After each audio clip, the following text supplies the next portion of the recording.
ഉണ്ടോ? ഇനി വെള്ളിയാഴ്ച ഖുത്ബന്റെ കാര്യം അതും കൂടി കേൾപ്പിച്ചു തരാം.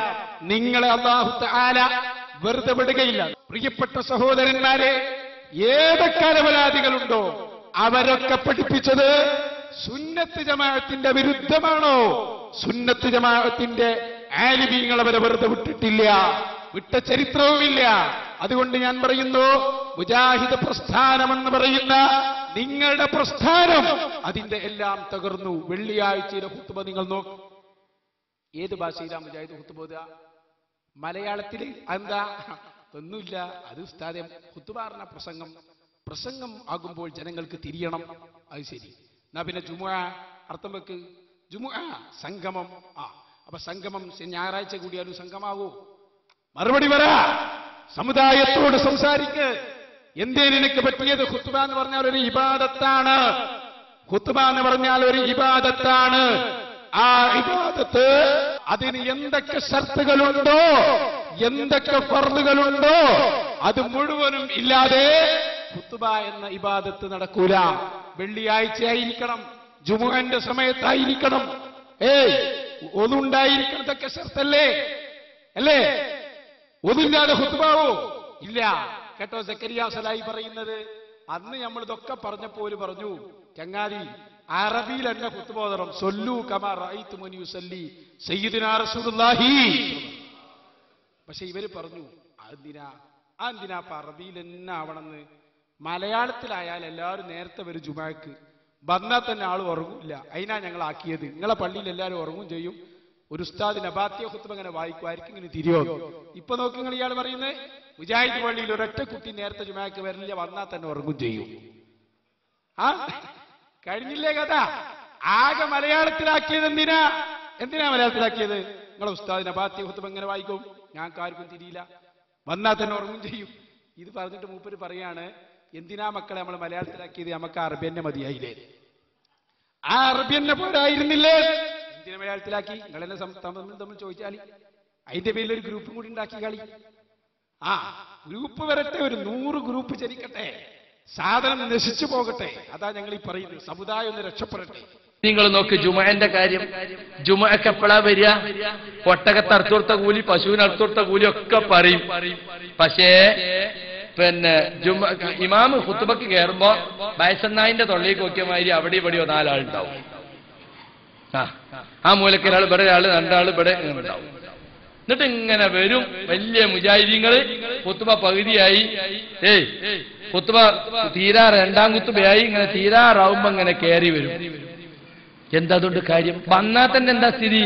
ഇരുന്ന് ഉറങ്ങാനായിട്ട് നീയത്താക്കി വരുന്ന ഇങ്ങനെ എത്തിയിരിക്കും. ഇങ്ങനെ പറയാൻ പാടില്ല. പറഞ്ഞ ഞാൻ ഇവിടുത്തെ വലിയ ആളല്ലേ, ഇങ്ങനെ മൗലവി കുത്തുബിയിൽ ഉണർത്തി ഭയങ്കര മനസ്സിലായിരിക്കും. എന്റെ മുമ്പിൽ ഇറങ്ങി ഏത് മൗലവിയാലും വേണ്ട, ആചാരാലും വേണ്ട, ഞാൻ ഉണർത്തും. അത് ഖുത്ബനെ അവഹേളിക്കലല്ലേ? അത് മിമ്പർമ കയറിയവൻ ആരാകട്ടെ ജുമാക്ക് നേരത്തെ വരൂല്ല, വന്നാ ഉറങ്ങും ചെയ്യാ. എന്താ പിന്നെ അവസ്ഥ? നമ്മൾ ആളുകൾ ഖുത്ബന്റെ ജുമാക്ക് ഒരുപാട് പുണ്യുണ്ട്. ഒരാഴ്ചത്തെ പാപം പൊറുക്കുന്നുണ്ട്. വെറുതെ ഇവിടെ വന്ന് തൂങ്ങി ഇറങ്ങി ചാരിക്കുത്തിരുന്നാലൊന്നും ഒരാഴ്ചത്തെ പാപം പൊറുക്കൂല. അതിന് ചില ആദാബുകളുണ്ട്, ചില ശുറൂത്തുകളുണ്ട്. അത് പാലിച്ചു വരണം. പല മഹല്ലുകളിൽ ഈ സ്ഥിതി എന്താണെന്നറിയോ? ഓൽക്ക് ഖുത്ബ എന്ന് പറഞ്ഞ ഒരു ചടങ്ങാണ്. അതൊന്ന് നടത്തി കിട്ടിയ ഏതെങ്കിലും എൻട്രൻസ് തോറ്റോനോ പ്രിലി തോറ്റോനോ എവിടെയെങ്കിലും തട്ടിമുട്ടിയ ഖത്തീബ് നമുക്കൊരു 100 റുപ്യക്ക് ഒക്കണ ഒരാളെ കിട്ടണമെന്നാ പറയാ. അവർക്കിത് നടന്നു പോയാൽ മതി. എങ്ങനെയെങ്കിലും ഒരു നല്ല ഖത്തീബ് വേണം, നാട്ടിലെ പ്രശ്നങ്ങൾ പരാമർശിക്കണം എന്നൊന്നുമില്ല. നാട്ടിലെ പ്രശ്നങ്ങൾ പരാമർശിച്ച് നാട്ടുകാരെ തൊട്ട് പ്രസംഗിച്ചോ അയാൾ അവിടുന്ന് ഔട്ടാവും വേഗം.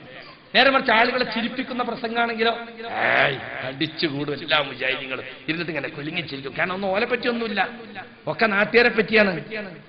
സ്വന്തം ജീവിതത്തെ സ്പർശിക്കുന്ന രൂപത്തിൽ ഒരാൾ ഖുത്ബ നടത്താൻ തുടങ്ങിയാൽ ഓൻ അവിടുന്ന് വേഗം ഔട്ടാവും. അത് ഹറാമാണ്, ഇത് തെറ്റാണ്, മറ്റത് പാടില്ലാത്തതെന്ന് പറഞ്ഞാൽ ഇയാൾ കുറച്ച് തീവ്രവാദിയാണ്, ഇയാൾ ശരിയാവില്ല. നമുക്ക് വലിയ കുസു അയാൾക്ക് എന്തെങ്കിലും കുറ്റമുണ്ടോ നോക്കും. അയാൾ അനുജനെങ്ങനെ, അയാളെ പെങ്ങളെങ്ങനെ, അയാളെ മോനെങ്ങനെ, അയാളെ മോന്റെ തുണിയുണ്ടോ? എന്താ പ്രശ്നം? ഇയാൾ നാട്ടിൽ ഖുത്ബ പറഞ്ഞു എന്നുള്ളതാണ്. ഖുത്ബ പറഞ്ഞു എന്റെ പെങ്ങൾക്കോ ഖുത്ബ പറഞ്ഞു എന്റെ മോനോ അനിയനോ ഒന്നും ഒരു കുറ്റം ഉണ്ടാകാൻ പാടില്ല. അതൊക്കെ എടുത്ത് ഇവര് കുത്തിപ്പൊന്തിക്കും. എന്തിന്? ഇവിടെ ഖുത്ബ പറഞ്ഞിന് വേറൊരു ആരാപ്പത് മുജാഹിദീങ്ങള് മുജാഹിദീങ്ങളെ കാര്യമായി പറയണത്, നാട്ടുകാരെ കാര്യമല്ല. അപ്പൊ നോക്ക് നിങ്ങൾ. എന്നിട്ട് എല്ലാവർക്കും പറ്റണേ പരലോകം ഇങ്ങനെ ഇടക്കിടക്ക് പറയാ, ഖുബർസഖ് ഇങ്ങനെ പറയാ, ഇടക്കിടക്ക് കരിപ്പിച്ച, ഇടക്കിടക്ക് ചിരിപ്പിക്കുക. നാട്ടിൽ നടക്കുന്ന തെറ്റുകൾ, വൃത്തികേടുകൾ, മുജാഹിദ് മഹല്ലുകളിലെ ജീർണതകൾ പറയാൻ തുടങ്ങിയ അവനോട് ഖുതുബല്ല. പല പഴയ മുജാഹിദ് മഹല്ലിലെ സ്ഥിതി എന്താന്ന് നിങ്ങള്, മടവൂരിയും ജമായത്തും സുന്നിയും ഒക്കെ പാട അലയൻസ. ആ ഐക്യം പറയുന്ന മാതിരി ഒരു പ്രസംഗം അവിടെ നടക്കൂല. ഇപ്പൊ എനിക്ക് കോഴിക്കോട് ജില്ലയുടെ നിങ്ങളെ ജില്ലന്റെ അങ്ങേ ഭാഗം നാദാപുരം, കല്ലാച്ചി, വാണിമേല് അങ്ങനെയൊക്കെ കുറെ സ്ഥലമുണ്ട്, ചീക്കോന്ന്, ആ ഭാഗത്തൊക്കെ പേര് ഞാൻ പറയില്ല, ചില മഹല്ലുകളൊക്കെ സ്ഥിതി അതാ. അവിടെ ഐക്യം തകരാൻ പാടില്ല. 25 കൊല്ലായി മുജാഹിദ് പള്ളിയിലുണ്ടോ, എന്താ മുജാഹിദ് പ്രസ്ഥാനം എന്നറിയില്ല. ആ നാട്ടിൽ നടക്കുന്ന ഒരു തെറ്റിനെയും വിമർശിച്ചൊരു ഖുത്ബ അവിടെ പറ്റൂല, ഒരു പ്രസംഗം അവിടെ പറ്റൂല, ഒരു ക്ലാസ് അവിടെ പറ്റും. അപ്പോൾ എല്ലാവരും, എല്ലാ ശൈത്താന്മാരും ഒന്നാവും. ജമായത്തും സുന്നിയും മടവൂരിയും ലീഗും ഒക്കെ പറയും. നമ്മളൊക്കെ ലീഗല്ലേ, ചിലർത്തതാണ്, നമ്മളൊക്കെ കോൺഗ്രസ് അല്ലേ. അപ്പൊ ലീഗും കോൺഗ്രസിനും MESലും MSSലും ഒക്കെ ഒന്നേക്കാരം. അപ്പൊ പിന്നെ പലർക്കും പറ്റാത്തത് പറഞ്ഞാൽ പോലെ ഒന്നാകും, എല്ലാ ശൈത്താന്മാരും ഒന്നാവും. എന്നിട്ട് ഖുത്ബക്കെതിലും ഖത്തീബിനെതിലും തിരിയും.